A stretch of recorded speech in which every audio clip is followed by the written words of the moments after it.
Welcome to Peter and Roughy's Football Show. We're live on PLZ Soccer's YouTube channel Monday to Friday at 4 o'clock. If you can't catch it live, you can always catch it at your leisure. Share it with your friends. Don't forget to hit the subscribe button as well. We always say it, and if you hit the bell, you'll get those notifications of not only when we're live, but all the unique content that we have for you to view if the telly is completely and utterly murder. Is that fair, Roughy? You get a chance to watch lots of different things, lots of former legends talking about their career. Yep, and there's lots of good legends with it on. Yeah. Really impressive. Wee Betty's one of my favourite ones. Yes. But there are others, obviously, but the wee man was great. And no, it's well worth a watch, there's no doubt about that. Yeah, absolutely. I mean, I remember doing when we had the other studio, and of course Gordon Strachan came on, and he thought it was better than the shed we were doing it in from the early days of the 10 years. But yet again, we're in another new studio, Roughy, and I like this one. I think this one's here to stay. Yeah, and there's no moving objects behind us, which is good if anybody was listening to the earlier shows. But no, it's fantastic, very professional. Yeah. That's why we try to employ professional people to Absolutely. be on the show. Tam, you would not believe this, but when we started this show, we had 4 GoPro cameras, and if Roughy liked a joke, he started laughing, the whole set moved. It was as simple as that. It was makeshift, to say the very least. We've got lots of football to talk about, and we'll obviously throw out a few of your opinions as well. But first port of call is Premier Sports Cup. There are 4 ties that we can look forward to, but I think for the Rangers fans, not only will they be able to look forward to their game, they can look forward to the news that Glenn Kamara has signed a new deal, Roughy, until 2025. Yeah, I think some of the supporters were wondering why that was taking so long. But these days, you know, the contracts are very thorough in everything they do. I'm sure there must have been other offers.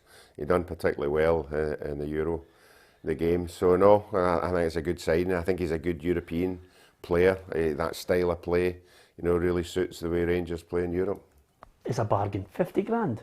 Yeah, I think it's well deserved, his new contract. I think he's come in for 50 grand, as we said. It's a fantastic signing for Rangers. He's in there, he's very comfortable on the ball, suits the way Rangers want to play, suits the way Gerrard wants to play. A vital cog in that midfield, so I think that's fantastic news for Rangers and Rangers supporters. Yeah, and I think it was Ross Wilson that was mentioning only a couple of weeks ago the fact that they now have players that not only that they want to protect, but if they are giving them deals now, they are sellable assets. Yeah, he's definitely one of them. I think that it was very important that he didn't go into his last year his contract and they could lose him for, you know, a cut price. So Rangers have protected their investment. I think if Glenn Kamara keeps playing the way he's playing, and you know, Rangers get in the Champions League and he gets to showcase his talent in that competition, then Rangers could get a very, very big bid that they could struggle to turn down. But I think it's fantastic news I think it's great for Scottish football, because you want to see the best players stay here, and Glenn Kamara is one of the best midfield players in Scotland. Yeah, I think I agree with you, Tam. You know, I think we have in Scotland, Roughy, maybe a window of 1 to 2 years of players who catch the eye, and then that third year it's very difficult without being tempted to cash in. No, as Tam said, that's a worry for the teams. You know, the international players, you know, when they go away for an international team, there are people watching them, there are people noting down, you know, how well they are, and it might not be next year or the year after that, but certainly they'll be on somebody's radar, and that's when you start losing them. I mean, look at Celtic, you know, Christie going away down to Bournemouth and things like that. You know, once you're in a good team and you're playing well, that's when you get noticed. Yeah, absolutely. It's Rangers against Livingston in the quarter-final ties. Let's have a look at the fixtures just to see what's on offer for you. Dundee against St Johnstone, Rangers against Livingston, Celtic, Raith, Rovers, Dundee United, Hibs. Celtic, Raith, Rovers, of course, on the Thursday, with Dundee United against Hibs. So Rangers against Livingston. Hadji and Patterson back for Rangers, Tam, which is great news. The unfortunate thing is Kent is out, and I don't think Kent's really been firing in all cylinders. But the forgotten man, Ryan Jack's still out. It's been such a long time. You know, he's almost the forgotten man. Yeah, he is, and I think that's been a big blow for Rangers. I think he's a terrific player. I think he sits in the middle of the park, you know, even for Scotland as well. You've seen his performances in the playoff games. You know, he was superb. You know, he sits in there and he lets the guys in front of him get on with it. You know, he's mobile, he can put his foot in, he can score goals. So he's been a huge miss for them. I think he's really struggled with the operation. I think his calf, which is a tender area to get an operation. So he's obviously taking his time to come back. But as I said, Rangers are getting players coming in. As you said, Hadji comes back in tonight. I think he's a great player. So Patterson comes in. So it'll be interesting to see what Rangers team they put out, obviously with another game at the weekend. So I wouldn't expect him to have any problems with Livingston at home. Yeah, absolutely. Of the 4 ties, Gabriel Antoniazzi has looked over what you can expect over the next 2 nights. The Premier Sports Cup quarter-finals kick off this evening with all 8 teams eyeing up a trip to Hampden for November's semis. Rangers were eliminated at the quarter-final stage of both cup competitions last season, and they're desperate to add more trophies to their solitary league title under Steven Gerrard. Only a win for the Gers will be acceptable tonight. They host the Livingston side, who finished as runners-up in this competition last time round and would love to go one step further this year. They've been buoyed by their impressive win over Celtic on Sunday. There'll be stiff opposition. Dundee versus St Johnstone is the other game tonight, as holders from Perth aim to reach Hampden for the 5th time in 2021. Boss Callum Davidson claimed defending the trophy brings an added pressure, but it's one they welcome, while stating they are no favourites at Dens Park. The D look for some respite from the league, as their winless start sees them prop up the table. Perhaps a cup win can kick them into gear. And on Thursday, the focus is still in Dundee as United host Hibernian in a repeat of last year's Scottish Cup semi. United have impressed a few so far this campaign already, having won big games at Tannadice against champions Rangers and their city rivals, and a victory would be right up there. Hibs are desperate to get their hands on silverware after multiple heartbreaks over the last few seasons. They look strong and hungry for another shot at Cup glory, with several dangerous attacking players. And Celtic host the only non-Premiership side left in the tournament in the shape of Raith Rovers. John McGlynn's boys have won 4 of their last 5 and came from behind to knock out Aberdeen in the last 16. They play impressive stuff at times. The Hoops are back at home, and it's needed after recent troubles on the road. Ange Postecoglou will no doubt field an attacking side and hope to bring confidence back to Parkhead, whilst also giving his team the opportunity to reach the National Stadium after winning no silverware last season for the first time in 11 years. Who do you think will be in the Final 4?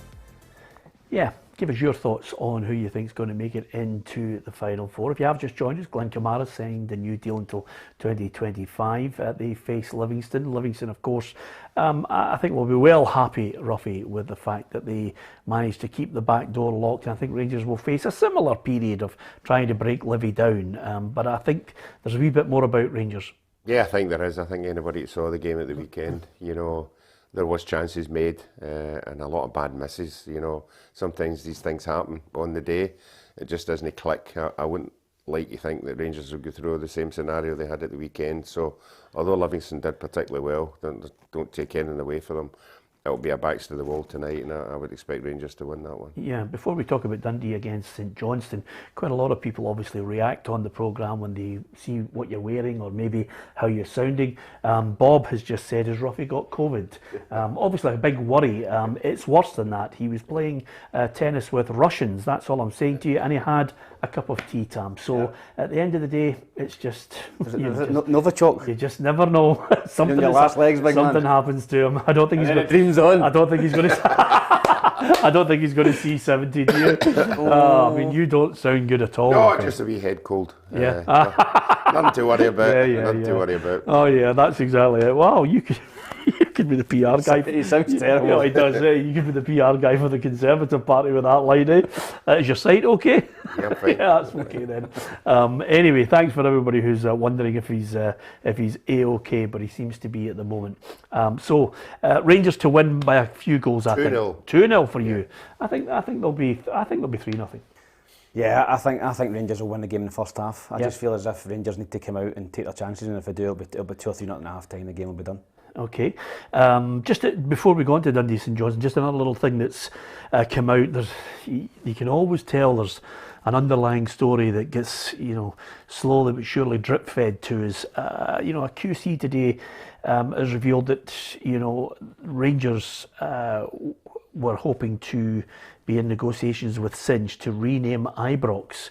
So clearly there's been a fallout there as well, Roughy, which suddenly makes this whole fallout between the league and Cinch take a dramatic twist. Yeah, it's just amazing, what goes on behind the scenes, and we and the punters never really hear about these things, but that's what goes on behind the scenes, and it'll be interesting to see if somebody comes out and verifies it or distances it or whatever, but it certainly does seem a bit odd, with everything that's going on, if that is the case, that was negotiations were ongoing. Well, it's an interesting one. I'm sure that story will become clearer as the days go on. But nevertheless, they've still got to try and resolve the whole situation with the Cinch deal as well. But whether it's going to get resolved in the short term, only time will tell. But to events on the field of play, quite simply, it's Rangers against Livingston. We think it's going to be a comfortable win for Rangers. What about yourself?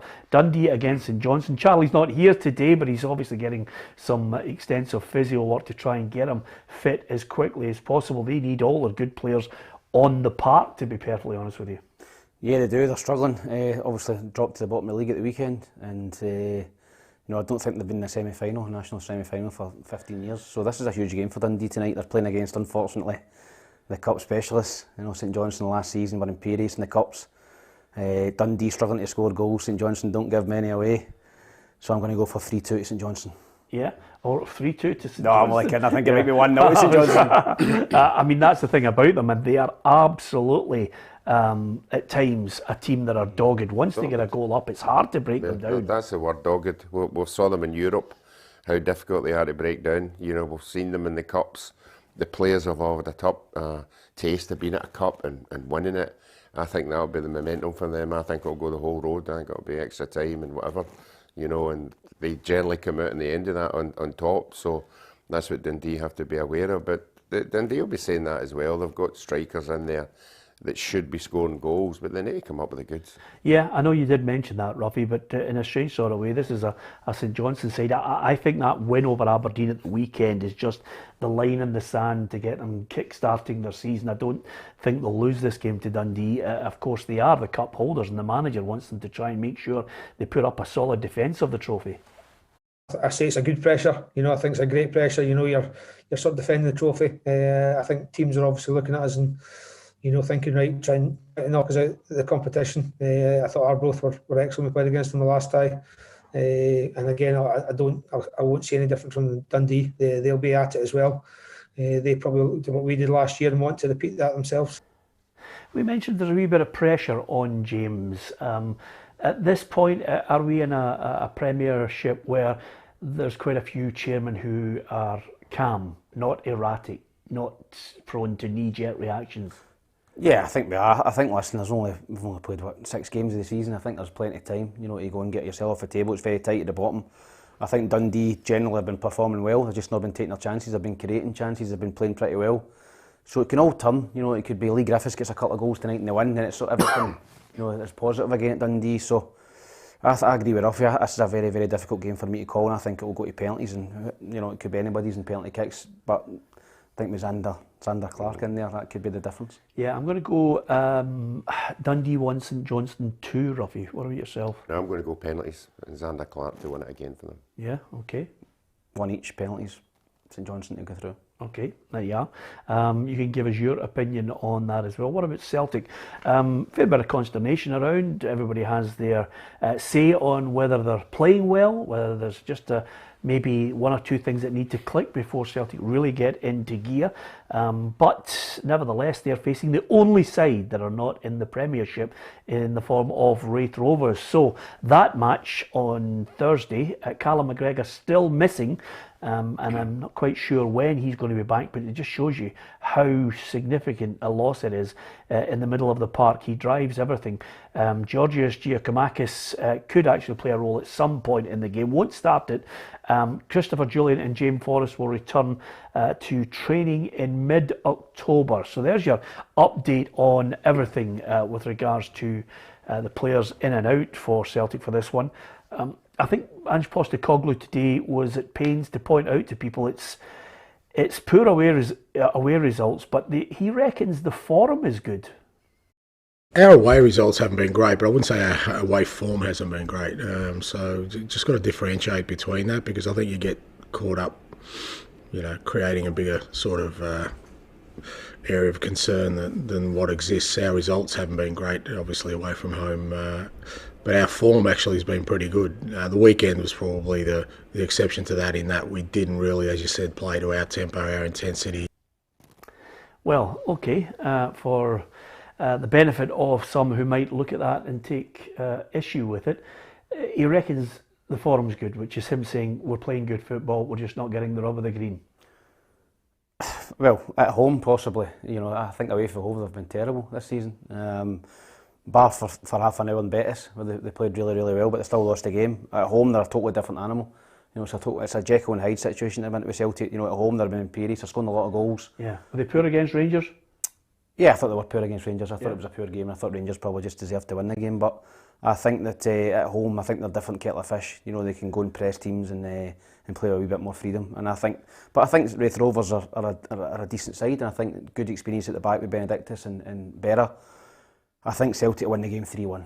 Yeah. I like what John McGlynn does there at Raith Rovers. He's certainly a good coach, certainly got a team that even Charlie mentioned last season. He felt as if Raith Rovers were the best footballing team that Dundee faced last season in the Championship. Yeah, he certainly brought them on year and year. I mean, 3 or 4 years ago they were in the grubber financially and everything. They were all over the place, and you know, it says a lot for the manager to get that kind of team on the park. He's identified the players that Tam's mentioned there. They've got a lot of strength, you know, a lot of youth. They're missing the boy Vaughan. Obviously, he's a big player for them. But it'll be interesting to see how they do. You know, it'll be a guideline for them to see where they are. You know, they certainly will be up in our league. We've got them at the weekend. Yeah. You know, so I'm going to go for a Celtic win. Yeah, penalties. He just built it up there. Yeah, I mean, listen, 5th in the table. They've won 4 of the last 5 matches, so you get an indication of the type of form Raith Rovers are in. I mean, it's funny actually, but and on the Celtic issue, you know, can't slip up in this one. I think Celtic fans would like to see, you know, them in the latter stages of this tournament contesting it in December. But on the Ange Postecoglou, I mentioned yesterday I was very critical of the board, Roughy, but on him, I think he deserves the time to build his side. I've seen positives in the way they play. I just think there are certain bits of the jigsaw that, you know, you're still waiting for him to put them all into place. You've still got to give him the time to say, this is his best team. This is maybe 8 or 9 of the players he's going to pick every week, and then the other 2 or 3 positions are up for grabs or will be addressed in the January window. Well, before he came, we all agreed on he didn't have a goalkeeper. I think he's got a goalkeeper now. Yeah. The back four's still a mixed match. You know, it's not a settled back four. He's lost the energy in the part in McGregor and Christie. Yeah. So that's a big miss. You can see that. And now there's bit players playing that wouldn't be playing if all the guys were fit. So I think he's still a million miles away, but he's still good enough to win this game, you know. And managers go away in the modern day, and that's the way he's talking there. They'll analyse that game at Livingston, 80%, 25 shots and goal, you know, 7 on target or whatever. And they'll convince themselves that they are doing something right, but they've got to hit the back of the net. Yeah, just out of curiosity, Tam, what do you think is the strongest back line for Celtic if he has everybody available? I mean, could you pick an 11 from the players that he's got in that squad if they're all fit and available? Well, obviously Joe Hart in goal. I think Juranovic, I'd move him to the right. Yeah. I'd move him to the right hand side. At the expense of Ralston? Yeah, I just think Ralston's a decent backup. He's a good player. He's done well at the start of the season, but I would move Juranovic. I think he's obviously right sided. It's his favoured position. Left back is a difficult one. Greg Taylor's there. By all means, by all accounts, the boy Scales is doing really well at Celtic. A couple of people have told me that he's looking sharp and looking good in training. He was on the bench at the weekend. So the boy Montgomery looks the part. Montgomery's there as well, but again, it's another youngish kid. You're into young players getting in a team. Yeah, I am. But you're talking about for Celtic. You're talking about you need quality and experience. What about Nathan Patterson? Nathan Patterson. Aye, but he's not getting a game, is he? Yeah, but he's in tonight, you know. But he's got his chances. He's getting them. Aye, he's getting his chances at Rangers, but I think he's a player that needs to play 30-40 games a season. He's not going to get that at Rangers. Centre half for Celtic, I'm not convinced on Starfelt. I like Cameron Vickers. I think he's looked decent. Yeah. And Julian, when he's back fit, I think you mentioned he was back in the middle of October. Yeah. I think they two maybe would be a partnership there. I think that'd be your back four. But as I said, it's not. Listen, Rangers' back four. You just, you know, ease off your tongue. You know, yeah. you know your back four right away. But with Celtic, there's still a lot of work to do, aren't you? As far as the fans are concerned, Ange Postecoglou is adamant they know what he's trying to do. My general feel is that our supporters are totally understanding of the situation we're in. They've been very supportive right from day one, and I haven't sensed a shift in that. I think, you know, probably Sunday's game was probably the most disappointed they've probably been in our performance, but I haven't felt that, you know, the supporters are thinking that this is going to be a quick fix at any stage. Yep, I think there's more than a few that accept that it's not going to be a quick fix, but we'll wait to see if they can get past Raith Rovers. I think they will. I'm going to go for 2-1, tight, but 2-1. No, I'm going to go 3-0. 3-0? Yeah. 3-0? Yeah, I saw enough chances at Livingston, you know, to win that game at Livingston, but it just never happened for them. But I think as Tam said, at home, they're a different animal. Okay. 3-1 for me at Celtic. 3-1, okay. What about the Hibbies? Should they be thinking about winning this trophy? Definitely. I mean, the last couple of seasons, obviously, they've been in finals, semi-finals, finals consistently. You know, but they've not won anything under Jack Ross, and the next step for Hibs as a club, you know, there's a lot of good work going on off the field at Hibs. You know, the stadium, big screens going in. You know, by the way, the big screens are magnificent. They're tremendous. I kid you not. I mean, it changes the whole dynamic of what Hibs are about. Not only from a point of view of you see the game and then they cut out the replays unless it's a Hibs goal, which is great. But the big screens are there, and suddenly at Easter Road, there's different commercials coming up. There's you know, bits of video from Hibs TV. I think it's great. I think it's fantastic. I think the marketing team and the sponsorship team at Hibs deserve a pay rise. And I know a couple of the guys as well, they'll be quite happy with me saying that, because I don't know, they've got so many sponsors now. You know, but that's the American idea. You know, sponsors, money coming in, marketing, you know, things on big screens. Americans are all over that, and that's in every sport. That's basketball, you know, NFL, soccer, everything. So I think Hibs are in a great place off the park. I think they're in a good place on the pitch. I think they're the third best club in Scotland, as proven last season. The next step for Hibs is to go and try and win a trophy under Jack Ross, and tomorrow night's a huge game. Get back to Hampden in the semi-final again, so hopefully they can go and do it. I think Dundee United will be tough, but Hibs have got a great record against Dundee United over the last couple of seasons. I can't remember too many defeats against Dundee United, so I'm going to go for another Hibs win, 2-0. Oh, there you are. He's firing out the predictions before we've even discussed any of the main pertinent points, Roughy. That's what happens when you're employed by another. Yes. Are you suggesting he's maybe not impartial? Funny that. I was thinking that myself, Roughy.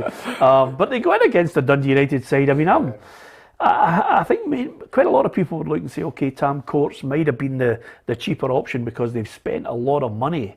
And they weren't getting really a big return on some of the wages that they were spending. So I looked at the Tam Courts and I thought, this is Dundee United trying to cut the costs along the way. But you know, they got the result against Dundee. Yeah, they did. In a derby game, you know, it wasn't great, but that's all you need to do. You just need to go into the dressing room at the end of the game as a winner in a derby, and you're a hero, you know, but you still want to get the cups. And I think this would be a blow for Hibs if they don't get into the next round. You know, expectations of being in semi-finals and finals, and all of a sudden you're out of a cup, you know, and Aberdeen are already out of one, you know, and I think the supporters there are beginning to ask questions. So I know he's done well as a manager and that, but you still have to get to semi-finals and finals to be a successful manager. Yeah, are Hibs firing in all cylinders though, Tam? I mean, I looked at them at the back line and they were 2-1 up. Should have closed the game out with the chances they had at the weekend as well. Yeah, I don't think they are firing in all cylinders. I think the first half against St Mirren, it was as poorest I've seen Hibs in a long time. No energy, you know, nothing about them really, and St Mirren deservedly went in 1-0. So tomorrow there can be no repeat of that. You know, if Hibs go up there and play the way they played in the first half, you know, the tie could be over by half time. So they've got to go up there with the right attitude and come out firing from the start. Boyle, Nisbet, you know, none of them played well at the weekend. I think they owe the manager a wee performance tomorrow night. And if they can do that, I just think Hibs have got more quality in the top end of the park, you know, more goals in them than Dundee United. Yeah, okay. United have won all of 4 of their League Cup group stage matches as well. So I don't know. This is a tough one to call, Roughy. I think this might be for me the draw in the penalties. I think it'll be narrow, but I agree with Tam. I think Hibs have got more match winners than Dundee United, so I think it'll be a narrow win for Hibs, maybe 2-1. 2-1. You 2-1 as well? Yeah, 2-0. I think 2-0. No goals for Dundee United. Apologies to Dundee United fans who are watching. Tam's giving you no goals in that match. So suddenly you've got a situation where your last 4 then is Hibernian, Celtic, Rangers, and St Johnstone. Not a bad 4. Who do you want to avoid? St Johnstone. St Johnstone. I think every Hibs supporter will be thinking, please don't, if they get through tomorrow night and St Johnstone get through, don't draw them. Play them. Hibs play them on Sunday. You'd happily take Celtic and Rangers if you get through? I think, honestly, I probably would, honestly God. Yeah. I would, because as I said last season, I think St Johnstone had the Indian sign on over Hibs. I don't think Hibs troubled them at all, really, the last few games that I was at. And obviously they play at Easter Road on Sunday. And if St Johnstone score the first goal, I think I'll just put the microphone back in the bag and just beat the traffic and get him. Yeah, exactly. Well, 1-0. that'd be great if that happened. Hugh Scott says, Peter, I'm going to go 2-0 Hibs, Nisbet and Martin Boyle with a penalty. Because that's what that's what happens. I think that's what Hugh's tonguing slightly. Boyle pens took over from Tavernier pen, isn't he? Well, he has actually. Yeah. You know, the old the dive as soon as there's a touch, but nevertheless, some referees are not full pitch. I think some referees ever go into the game with that preconception. I noticed Ronaldo had 2 or 3 attempts at trying to get a penalty the other week there, midweek, and the referee was having none of it. I think they're only human. I would like to think they're in the dressing room before the game saying, like, who's playing in this time, who's playing that side, what about him, you know, he likes a dive here and there. I think they will discuss it, but I think it makes it even harder for them if they're at, you know, Parkhead or Ibrox and there's 50,000 and it happens there and then and the roar goes up. It's a brave shout. That's why I think they'll all be hoping VAR comes up here eventually, because it would take the pressure off. Well, Peter, Willie Young was obviously the ex-referee, you know, we all know Willie. And Willie booked me for diving for Hibs against Dundee, must have been about 15 years ago, and I met him at an after dinner gig.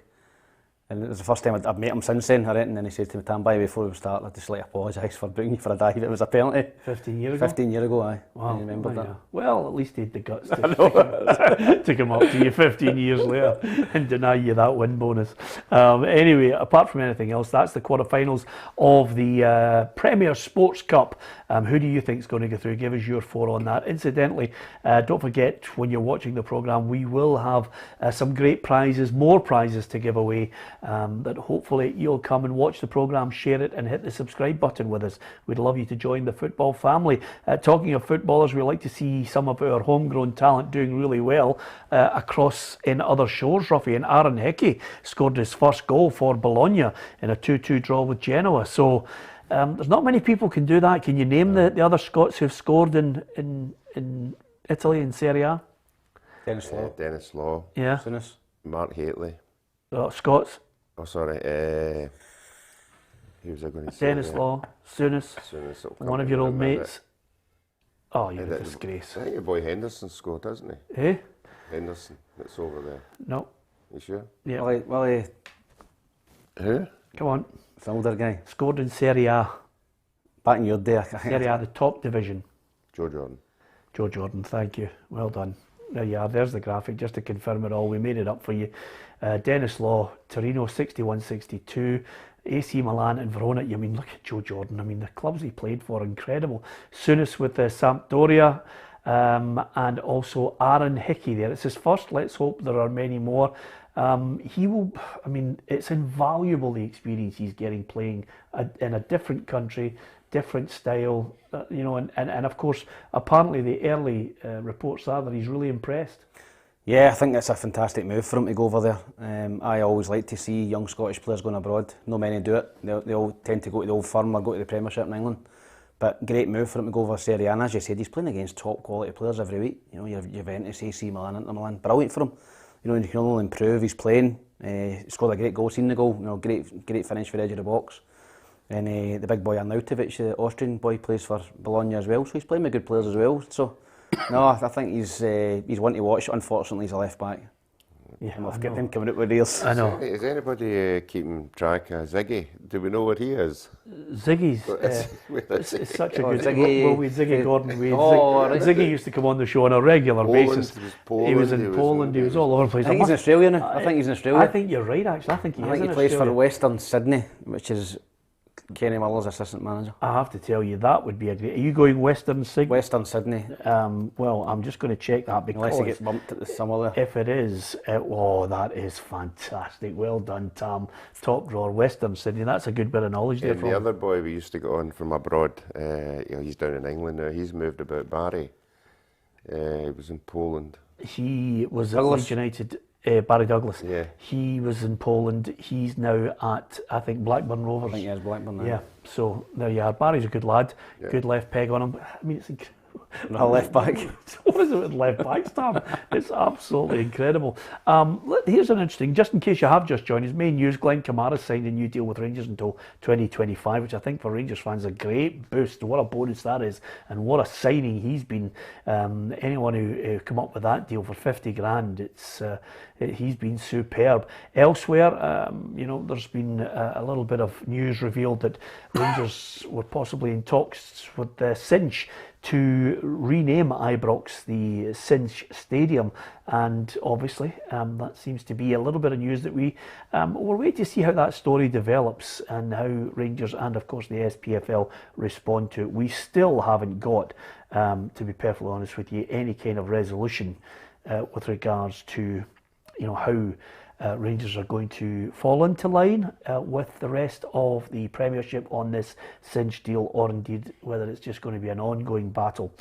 Barry Douglas is now with Lech Poznan. He's back over in Poland. I think he's, so there you are. He's moved back there. What about standing areas? This is an interesting one. After 25 years, safe standing is going to be trialled again in the Premier League in England. Selected Premier League grounds, Championship stadiums, part of a trial. I think, Spurs, Wolves, Man City, Man United, Liverpool, Chelsea, Cardiff and Bristol could install this safe standing. I think they've looked at the way it's been operated at Celtic and think, this is something that could work. Oh, it definitely works. There's no doubt about that. We see it at Dortmund. It's absolutely magnificent anytime you see it. It's fantastic. I know it's on a smaller scale, but we at Partick Thistle have looked into it. We've actively been in contact, and we've got a wee shed of maybe 200, 250, and we think it'd be absolutely magnificent to bring something to the game. And I'm sure other clubs like the Dundee United, even Hibs, they'll see it as a segment of supporters that would bring so much to the game. In Motherwell, Tam keeps talking about his wee crowd. Yeah, the ultras. Yeah. I think it would just add so much to the game. Yeah, absolutely. Two of us straight in there. I like it. I like that. I think it adds to it. The one thing that you've got to be honest about, when I was at Old Trafford last week or the week before, Tam, they were all standing anyway. I mean, I don't think we actually sat down. Everybody's standing in the ground. It's incredible. Yeah, it's actually annoying if people in front of you are standing and you're trying to sit down. But listen, I think that the success of Celtic in that little area at Parkhead, the atmosphere it brings, as Roughy says, and there's always a group. When I go away to games or whatever, there's always a group. Motherwell, Hibs, Hearts. I've always got a couple of hundred fans with a drum and singing the songs and all that. So I think it'd be great to get them on one wee section and all standing, maybe behind a goal. So I'm all for it. If it's safe and it's been proven to be safe, then I think it would bring a lot of colour and atmosphere to the games. Yeah, of course. And if Liverpool are in with it, then they'll be well aware of all the research, because really it all goes back to looking. Well, the Cup was great just to see it, and I was lucky enough to go down there and see the King play. It was sensational, but it was like a huge wave. It was when the goal went in. I've seen when the goal goes in. But to be fair, now Liverpool, a section of their supporters, I'm sure, would love the safe standing. They're going to actually add about 7,000 more seats at Anfield. They've been given council approval to do that, and that will take the capacity up to 61,000, roughly. It just shows you how much the game's moving down there, and the players that are coming into the English Premiership, and everybody wants a bit of it. The supporters want to see a successful team. And that's what they're getting, and well done to the clubs. I always shake my head and wonder how teams like Bournemouth survive, with their capacity crowd, how they pay the wages and everything. But if you can get up to 60,000, 70,000, 75,000 and it's a full capacity, what an atmosphere it must be. Yeah, I must admit though, there was a wee suggestion that Liverpool might move away from Anfield, and I wasn't too happy with it. And I still I wonder how Everton fans feel when there's the stadium going down by the river. When you look at Goodison and all the history that's there. No, listen, you watched the Everton games last Monday night against Crystal Palace. I don't know who it was they were playing against in Burnley. And the atmosphere in that game was fantastic, you know. Yeah. And I think when obviously Goodison Park is one of the old stadiums, traditional Old English stadium, and you know, a lot of supporters will be sad when they eventually do leave there. Yep, absolutely. Standing at the grounds, I wonder if there will be a move, Roughy. You know, once we get to a certain amount of people allowed into the grounds, whether they'll start to push for even more of the area, because it does create a big atmosphere. But maybe at the moment we're just taking small steps. I think you've got to with the health and safety. I think there's too much disasters happen throughout the years, you know, and spectators obviously losing their life for whatever reason. So, and I think every club has to be aware, you know, that it's done properly and safe more than anything else. I'm going to get your thoughts on last night, Scotland at Hampden. I think there was over 4,500 there for the game, and great to see a lot of kids at the game as well. Great to see Scotland's women actually playing at the National Stadium, which I think is the right and proper place. 7-1 against the Faroe Islands. They've defeated Hungary. They've got a good start in this World Cup qualifying campaign. I would say though that I thought the first goal, probably Faroe Islands not the strongest nation. The first goal, the goalkeeper was poor at the first goal, but then just Scotland went on. And the one thing that I noticed is the Faroe Islands just couldn't handle any cross ball coming in. Yeah. Well, there's no doubt about it. There's lots of countries that have moved on in women's football. Obviously, the Faroes are behind everybody. I think the Scottish team know that the big games against Spain, you know, that's the one that will decide that group. But it must have been a humongous boost for them last night to walk out in the National Stadium, and that's the way it should be. They should be given every opportunity to sample, you know, what the men are sampling, and that's the bottom line.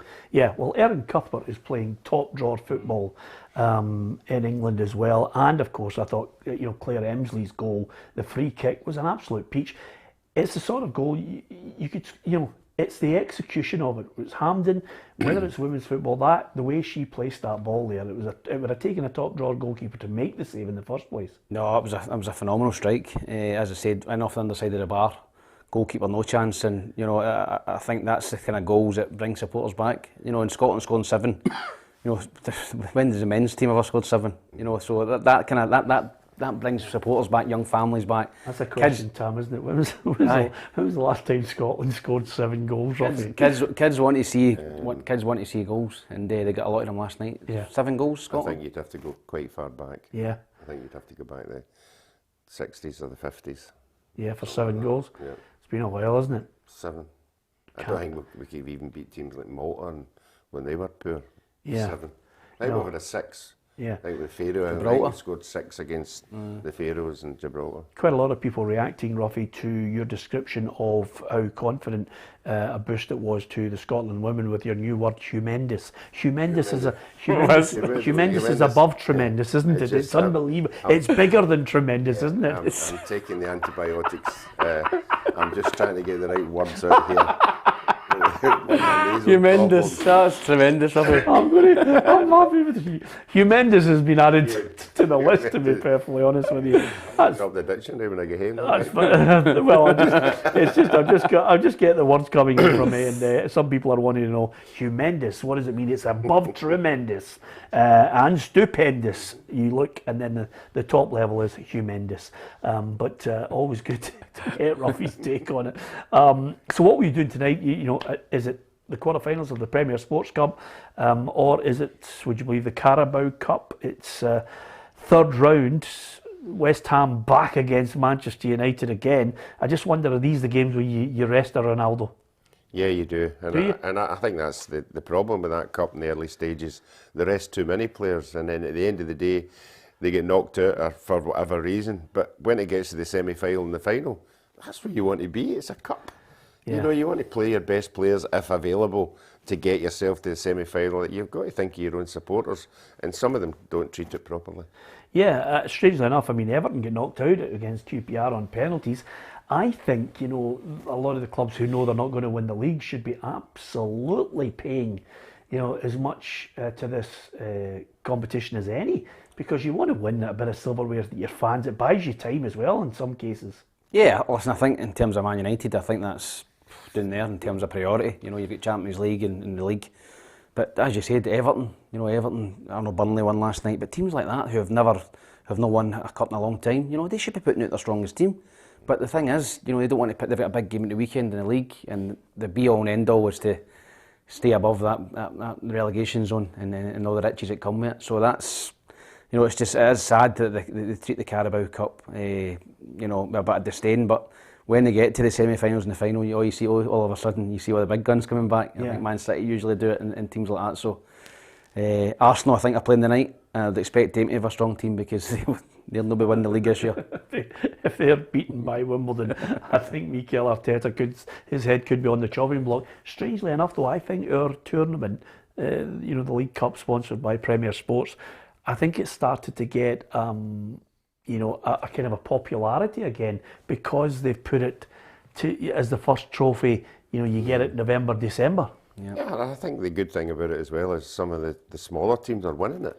You know, and that's what we want. We don't want Rangers and Celtic winning it every year. It's great to see other teams getting the spin-off, you know, lifting the trophy and getting home. And that's what St Johnstone have done in these tournaments. And, you know, that's what makes it so exciting. Yeah, and strangely enough, of all the ties that are being played, unless you're going to correct me, Tam, and I think I'm right in this when I look at all the ties, every one of these sides has won the League Cup. The Scottish teams. Yeah, Raith Rovers, obviously. You're right. Yes.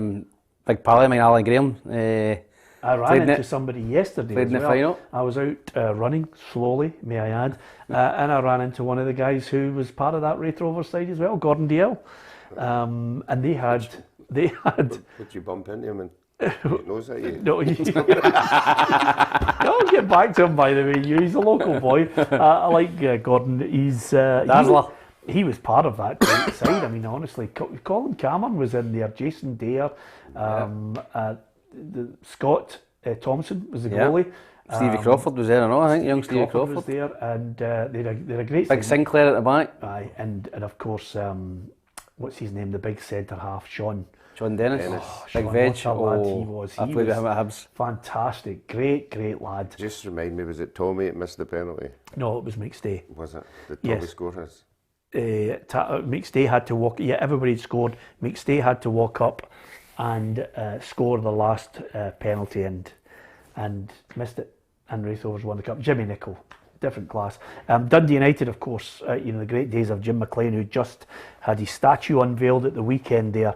Dundee United, no problems. Hibs, no strangers to it. I saw some of the legends in the stand just in front of you. Yeah, I did. But Hibs, Never seen Roughy. Stanton's side, Keith Wright's side as well, won the League Cup. Yeah. As well. I thought Hibs should have won it. Livingston defeated them. I'll never forget that cup final, Roughy. You know, the whole place, near enough 98% Hibs fans, and just a small little band of Livingston fans celebrating. Were you playing in it? I was playing. You disgraced the jersey? I was playing. We came out and we seen 45,000 Hibs fans, and we just went like that.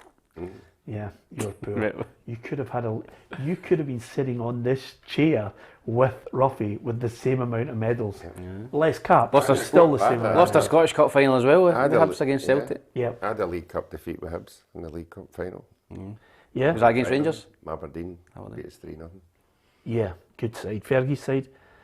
Was that 86? Yeah, Billy Stark, Mark, well, they were all there. Yeah, absolutely. That was a good side as well. Where's that medal? It's in the house somewhere. Yeah, look at that. just see that. If that was me, my one and only medal. No, that's not any medals I win. I usually, as soon as I come out the park, if it was my dad or my son, or I used just to give them the medal. Yeah. Hugh Scott makes a great point. He says Tommy Burns was the manager. That's the other thing about it. Tommy there. Yeah, no. 97? 1997? No, 94. 94? 94, and Charlie Nicholas scored for Celtic to make it 2-1, but then Gordon got the equaliser to make it 2-2, and then penalties all the way.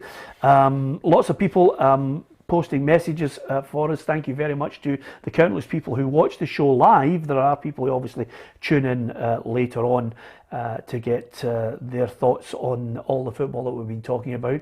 Coming up, I can tell you, we've got some really special one-to-ones. Look out for those features.